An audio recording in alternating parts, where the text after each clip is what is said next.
The year is 1914, an age of elegance, inventions, and fancy hats. People are zipping around in automobiles, talking about electricity, and showing off top hats like it's the future.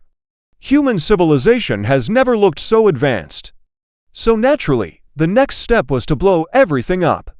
Europe was basically a giant pressure cooker with nations glaring at each other across the dinner table. France wanted revenge. Germany had snatched Alsace-Lorraine years ago, and France still hadn't let it go.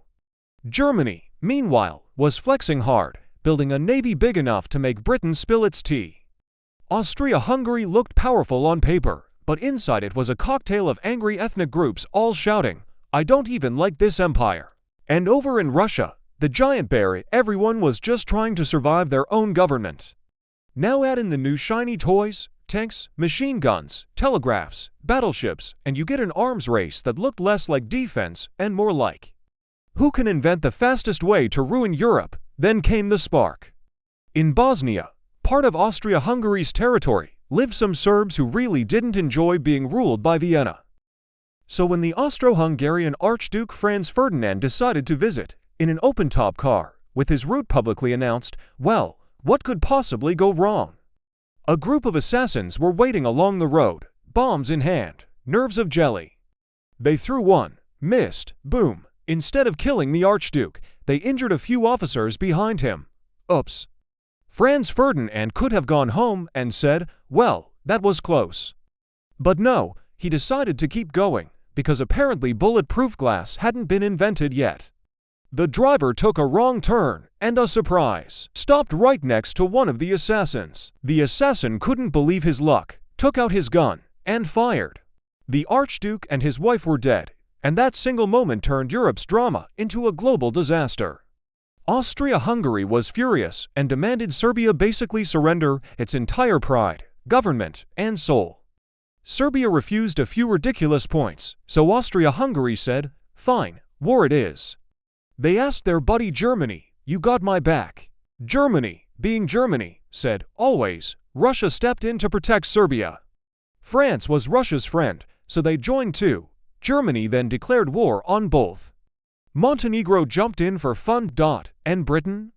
Britain was like, let's just wait and wait. They invaded Belgium, now Britain's in too. Germany's grand strategy, the Schlieffen Plan, was genius on paper. Step 1, smash France quickly. Step 2, swing all troops east and crush Russia. Step 3, celebrate with sausages. One tiny issue, France had built massive fortresses along its border.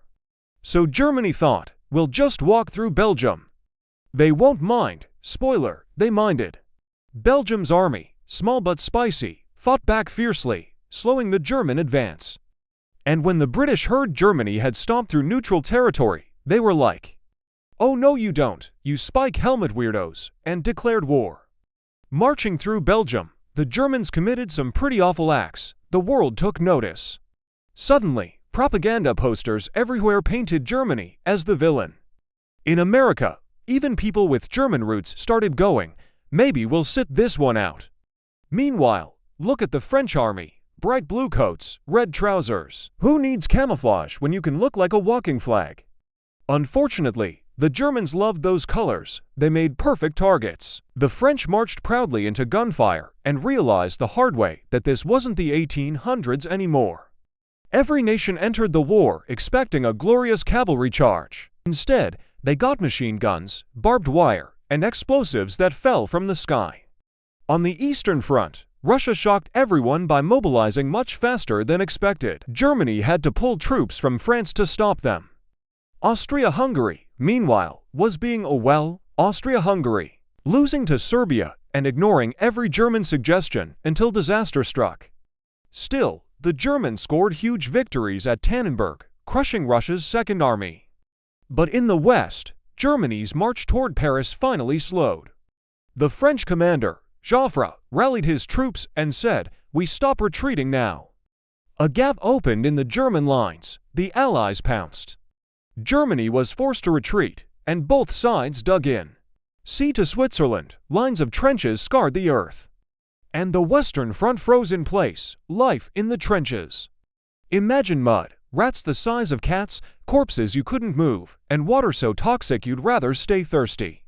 Weeks of rain, constant shelling, no sleep, and commanders yelling charge. Into a wall of bullets, millions endured it. Millions died for meters of ground. Modern technology, they said. Civilization, they said. Welcome to the Great War, and that's just the beginning. Because the world hasn't even seen gas attacks, tanks, or the Middle Eastern front yet. Oh, we're just getting started. So, if you survived this episode, give that subscribe button a good punch and click the link in the top right corner to watch part 2, The World at War.